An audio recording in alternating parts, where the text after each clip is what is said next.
ஓம் தத்புருஷாய வித்மகே வக்ரதுண்டாய தீமஹன்னோ நந்தி பரசோதயா. குரு பிரம்மா குரு விஷ்ணு குரு தேவோ மகேஸ்வரராய. நெக்ஸ்ட் ஜென் நேர்கள் அனைவருக்கும் கோடான கோடி நமஸ்காரங்கள் தெரிவித்துக் கொள்கிறேன். இன்றைய தினம் வைகாசி மாத பலன்கள்.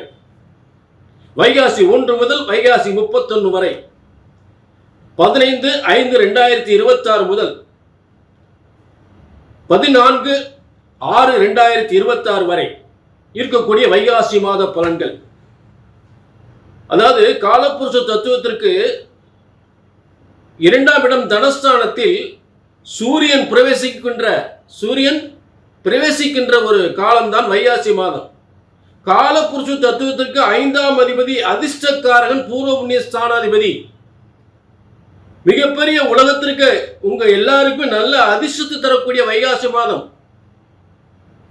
ஏகப்பட்ட திருமணங்கள் எதற்காக அந்த வைகாசி மாதம் நிச்சயிக்கப்பட்டு நடக்கப்படுகிறது. வைகாசி மாதம் திருமண வைபவங்கள், சுபயோக அத்தனை காரியங்களும் வைகாசி மாதம் நடக்கும். இதன் என்ன காரணம் அப்படின்னா, சுக்கிரனுடைய வீடு ரிஷபராசி 2ஆம் இடம். பலவிதமான செல்வ யோகங்களும், தொழில் யோகங்களும், வருமான யோகங்களும், திருமண யோகங்களும் ஏற்படுகின்ற ஒரு வைகாசி மாதம். இதற்கு காரணம் உலகத்திற்கு அதிர்ஷ்டத்தை தருகின்ற காலபுருஷ தத்துவத்துக்கு 5ஆம் அதிபதி என்று சொல்லக்கூடிய அதிர்ஷ்டக்காரகன் சூரியனாகப்பட்டவன் காலபுருஷ தத்துவத்துக்கு 2ஆம் இடத்திற்கு சம்பந்தப்படும் பொழுது, 2ஆம் இடம் அதாவது என்னன்னு கேட்டீங்கன்னா, காலபுருஷ தத்துவம் அப்படின்றான அதை முதல்ல புரிஞ்சுக்கணும். அப்படின்னா உங்களுக்கு புரியும். அதாவது உலகத்திற்கு நன்மை தரக்கூடிய, எப்படி நம்ம சுய ஜாதகத்துல லக்னத்திலிருந்து 1ஆம் இடம் 2ஆம் இடம் 3ஆம் இடம் பார்க்கிறோமோ, அதே போல காலபுருஷ தத்துவம் அப்படின்றது மேஷம் முதல் 12 மீனம் வரை இருக்கக்கூடிய அந்த 12 கட்டங்கள். இதுல முதல் கட்ட லக்னமா எடுத்துக்கணும்.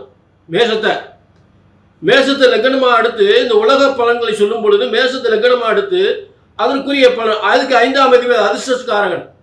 மேஷத்துக்கு 5ஆம் அதிபதி அதிர்ஷ்டக்காரகன் என்று சொல்லக்கூடிய சூரியன் மேஷத்துக்கு 2ஆம் இடமான உலகத்திற்கு தனத்தையும் செல்வத்தையும், பொன் பொருள் செல்வம் வாரி வழங்கக்கூடிய தொழில், வேலை வாய்ப்பு, திருமண யோகம், சொத்து யோகம் என்று தரக்கூடிய 2ஆம் இடத்தில் அதிர்ஷ்டக்காரன் சூரியன் உட்காரும் பொழுது உலகத்திற்கு மிகப்பெரிய ஒரு செல்வங்களை தரப்போகிறார்.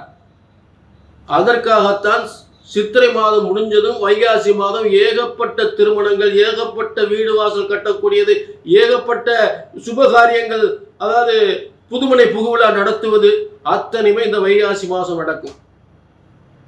புரிஞ்சுட்டீங்களா? அப்ப இந்த பிரம்மசாஸ்திரப்படி உங்கள் ஜனன ஜாதகத்திலிருந்து லக்னத்திலிருந்து பலன் எடுக்கும் பொழுது, பொது பலன்கள் சொல்லும் போது மேஷத்தை லக்னமாக வைத்து உங்களுக்கு பலன் சொல்ல வேண்டும். அதன் அடிப்படையில் தான் இந்த காலபுருஷ தத்துவம் உங்களுக்கு இந்த விளக்கம் கொடுத்துக்கிட்டு இருக்கேன். அப்ப காலபுருஷ தத்துவத்துக்கு அதிர்ஷ்டக்காரகன் அந்த காலபுருஷ தத்துவத்துக்கு 2ஆம் இடம் தனஸ்தானத்திற்கு வரும்பொழுது உலகத்திற்கு நல்ல செல்வங்கள் பெருகும், தொழில் பெருகும், வருமானம் பெருகும், சுபகாரியங்கள் நடக்கும். புரிஞ்சுட்டீங்களா? ஆக அப்படிப்பட்ட டாக்டர் கலைஞர் அவர்கள் முன்னாள் முதல்வர் கலைஞர் அவர்களுக்கு இந்த வைகாசி மாதம் பிறந்திருக்காரு. அவர் ரிஷபத்தில் சூரியன் இருக்கும். நாட்டே ஆண்டார். பல செல்வங்களை, கோடிக்கணக்கான செல்வங்களை கட்டி ஆண்டார். சரி, அப்படிப்பட்ட வைகாசி மாத பலன்களை நம்ம பார்க்க போறோம். இப்ப இது பொது பலன். உங்க தனிப்பட்ட ஜாதகத்தை பார்க்கணும்னா எல்லாமே இப்ப பொதுவான இந்த வைகாசி மாத பலன்களும் உங்க ஜனன ஜாதகத்தில் இருக்கக்கூடிய திசாபுத்திகளும் 2 ஒண்ணுக்கு நட்பாக இருந்தா தான் உங்களுக்கு நல்ல பலன் கிடைக்கும். நான் சொல்ற நல்லா புரிஞ்சுக்குங்க.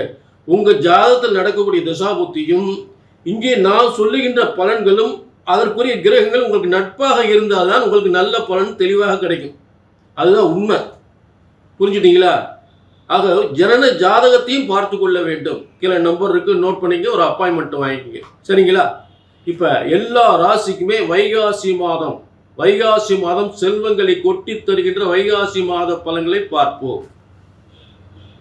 வைகாசி மாத பலன்கள். கன்னிராசினர்கள் உங்களுக்கான வைகாசி மாத பலன்கள். இந்த வைகாசி மாதம் அப்படின்னா சூரியன் ரிஷப ராசியில் பிரவேசிக்கின்ற ஒரு காலம்தான் வைகாசி மாதம். அப்ப காலபுருஷ தத்துவத்திற்கு 5ஆம் அதிபதி என்று சொல்லக்கூடியவன்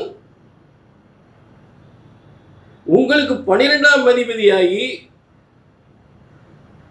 ஒரு 9ஆம் இடத்தில் இருக்கும்போது என்ன நடக்கும் அப்படின்னா, நீங்க ஏற்கனவே பிஎஸ்டி உயர்ந்த படிப்பு படிச்சிருந்தீங்கன்னா அதற்கு ஏற்ற பதவி உங்களை தேடி வரும்னு அர்த்தம்.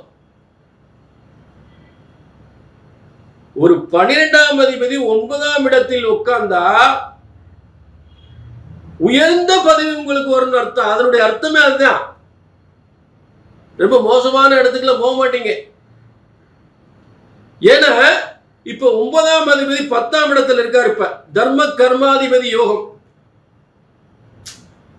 அதாவது கன்னிக்கு 2 9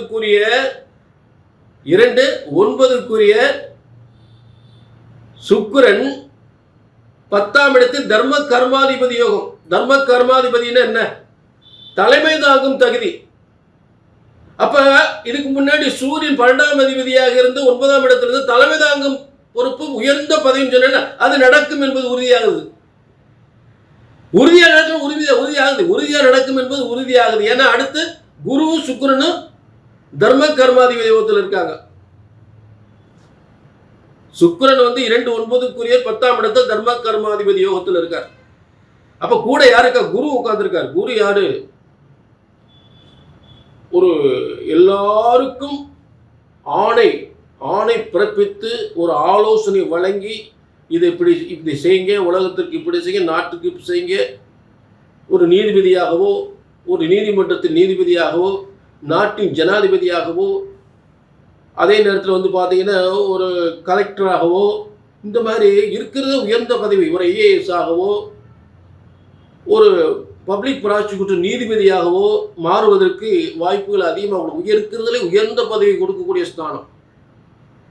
புரிஞ்சுட்டீங்களா? கல்வித்துறையில் உயர்ந்த பதவி அடையலாம். வங்கியில் உயர்ந்த, அதாவது வங்கி மாநில டைரக்டர் போஸ்ட், இப்படிலாம் ஒரு பெரிய முன்னேற்றம் அடைவதற்கான இந்த வைகாசி மாத பலன் சிறப்பாக அமைஞ்சிருக்கு கன்னி ராசி.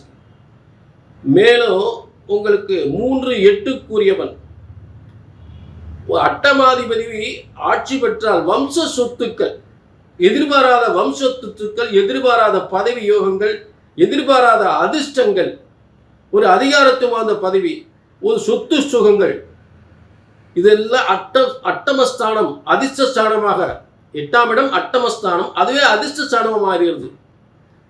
8ஆம் இடத்தில் ஒரு கிரகம் வலுத்தால் பேரதிர்ஷ்டம், மிகப்பெரிய அதிர்ஷ்டம். அதே நேரத்தில் 10ஆம் இடத்திற்கு அது 11ஆம் இடம், மறந்துவிடக்கூடாது. 10ஆம் இடத்திற்கு 11ஆம் இடம் தான் அந்த 8ஆம் இடம். 10ஆம் இடம் தொழில்ஸ்தானத்துக்கு, ஜீவனஸ்தானத்துக்கு, லாபஸ்தானம், அதுதான் 8ஆம் இடம். திரும்ப சொல்றேன், புரிஞ்சுட்டீங்களா? அதே நேரத்தில் பணவரஸ்தானம் ஒன்று இருக்கு, அதுவும் 8ஆம் இடம் தான், பணவரஸ்தானம். அப்போ பூமிகளாலும் நன்மைகள் ஏற்பட்டு அதன் மூலம் வருமானங்கள் அதாவது பண வருமானங்கள் ஏற்படுத்தக்கூடிய ஸ்தானமாக அமைந்து விடுகிறது. புரிஞ்சுட்டீங்களா? ஆக உங்களுக்கு 10ஆம் இடத்தில் தர்ம கர்மாதிபதி யோகத்தில் சுக்கிரன். இதுதான் வைகாசி மாசத்தோட சிறப்பு. ஆக இத்தனை சிறப்பு அம்சங்களும் இந்த வைகாசி மாதம் கன்னி ராசிக்கு ரொம்ப சூப்பரா லைஃப்ல நல்ல ஒரு முன்னேற்றம் அடையக்கூடிய ஒரு அதிர்ஷ்ட ஸ்தானம். புரிஞ்சுட்டீங்களா? ஒரு அதிர்ஷ்டக்காரகன், அற்புதமாக செயல்படுத்தக்கூடிய கிரக அமைப்புகள் சூப்பரா இருக்கு, பிரமாதமா இருக்கு. லைஃப்ல இது ஒரு நல்ல முன்னேற்றம் தான், சிறப்பான முன்னேற்றம். அதே நேரம் இது ஒரு பொது பலன். நேர்களே, உங்க தனிப்பட்ட ஜாதகத்தை பார்க்கணும்னா, அதாவது இந்த வைகாசி மாத பலன்கள் உங்க ஜாதகத்தில் இருக்க சுய ஜாதகத்தில் ஜனத ஜாதகத்தில் இருக்க தசாபுத்திகளுக்கும் உங்களுடைய வைகாசி மாத பலனும் 2 ஒத்து வரணும். இந்த 2 ஒத்து வந்தால் தான் உங்களுக்கு சரியான பலன் கிடைக்கும். இங்கே நான் சொல்கிற வைகாசி மாத பலன்களுக்கும் உங்கள் ஜாதகத்தில் நடக்கக்கூடிய தசாபுத்திகளுக்கும் ஒத்து வரணும். ஒத்து வந்தால் தான் அந்த பலன் அப்படியே நடக்கும். இதற்காகத்தான் சுய ஜாதகத்தையும் நீங்கள் பார்த்து கொள்ள வேண்டும். கீழே நம்பர் இருக்கு, நோட் பண்ணிக்க, ஒரு அப்பாயின்மெண்ட் வாங்கி. சரிங்களா?